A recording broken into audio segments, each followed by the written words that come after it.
Of the many points that I'd like to make, I'll restrict myself to 4. First is that, having spent 46 years of professional practice largely involved in the legal consequences of industrial relations disputes, I find it offensive that the Act and the Code of Practice compels trade unions to serve the interests of employers in undermining their right guaranteed by all relevant international law, and hence in diminishing the only bargaining power our 34 million workforce have to enhance the terms and conditions on which they sell their labour. Lord's second point is this, that in November 2021, the Delegated Powers Committee published Democracy Denied, and the Secondary Legislation Scrutiny Committee published Government by Diktat. Your Lordships will recall that 2 principles underline those reports. First, that primary legislation should conform to the principles of parliamentary sovereignty, the rule of law, and the accountability of the executive to Parliament. And second, that the threshold between primary and delegated legislation should be founded on the principle that the principal aspects of policy should be on the face of a bill and only its detailed implementation left to secondary legislation.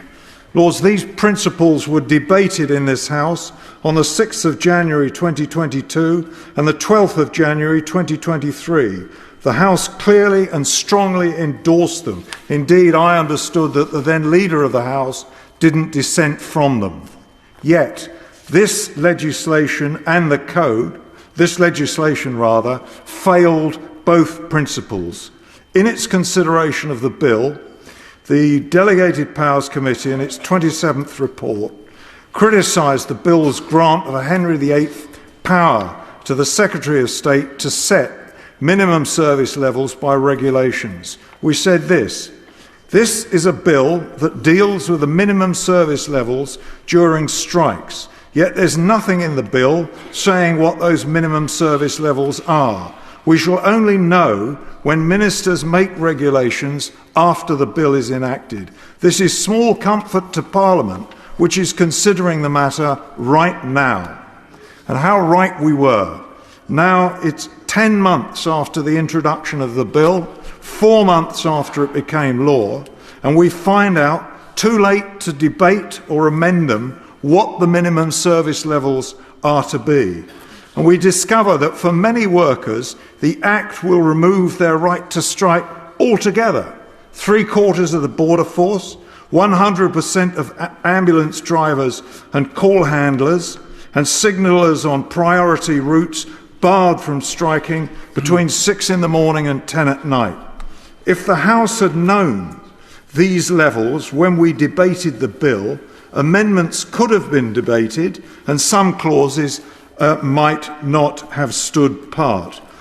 Lords, this irregular mode of legislating has cheated the House of those opportunities. I find that unacceptable. My third point emphasises the second.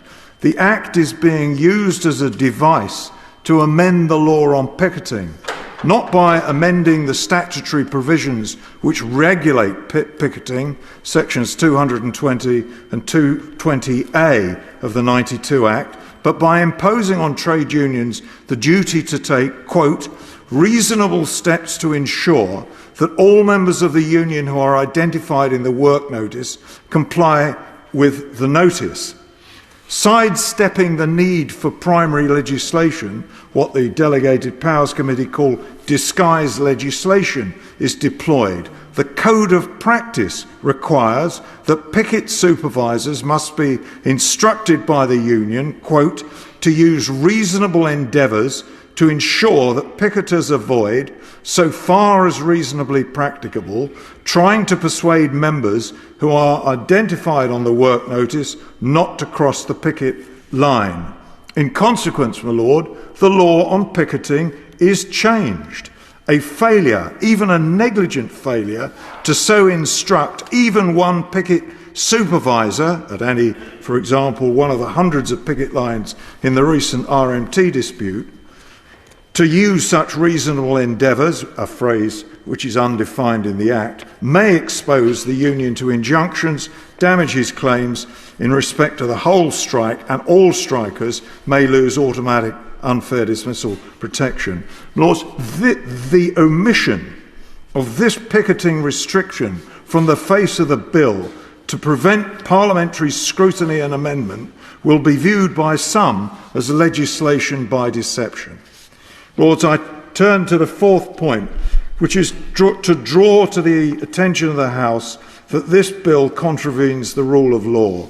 The right to strike is protected by Convention 87 of the International Labour Organization, ratified by the UK as long ago as 1948. The right to strike, of course, is not unlimited, and the ILO, as has been said, has made clear that minimum service levels are permissible in essential services, but only subject to certain conditions. I mentioned three. Firstly, the maintenance of minimum service levels in strikes is only permissible in services which are essential. Railways are not so considered by the ILO. Secondly, the ILO requires dialogue between trade unions and employers to set the level of the minimum service level. The Act, however, excludes dialogue between these parties in setting the level. The Minister alone does that. Thirdly, once the level is set, the ILO requires the employer and the union to negotiate an agreement about how the service level will be fulfilled in the particular firm or service. In the event of a failure to agree, there must be an established independent adjudication process by the courts or agreed independent arbitrators. The Act fails in that respect as well. Lords, given that so many workers will lose the right to strike altogether, there is in fact a fourth point. Where workers are barred legitimately from exercising the right to strike, for example in the military, the ILO holds that where collective bargaining fails to reach agreement, there must be access to speedy, binding, impartial and independent arbitration. The proposed non-binding conciliation that the government have mentioned doesn't meet this threshold. Since none of these conditions are met by the Act, there is a clear breach of ILO Convention 87.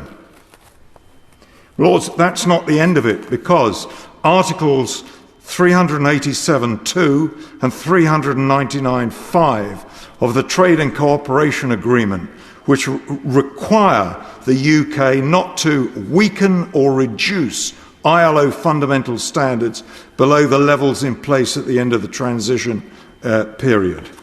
Lords, I mention it in passing that Article 6.4 of the European Social Charter, Article 8.1d of the International Covenant on Economic, Social and Cultural Rights, and Article 11 of the European Convention on Human Rights all protect the right to strike and are guided by the ILO jurisprudence on it, all, of course, ratified by the UK. For these reasons, my lords, amongst many others, which I know noble friends have and will articulate, I shall be voting both for the fatal motion and, in case that fails, the regret motion. Yeah.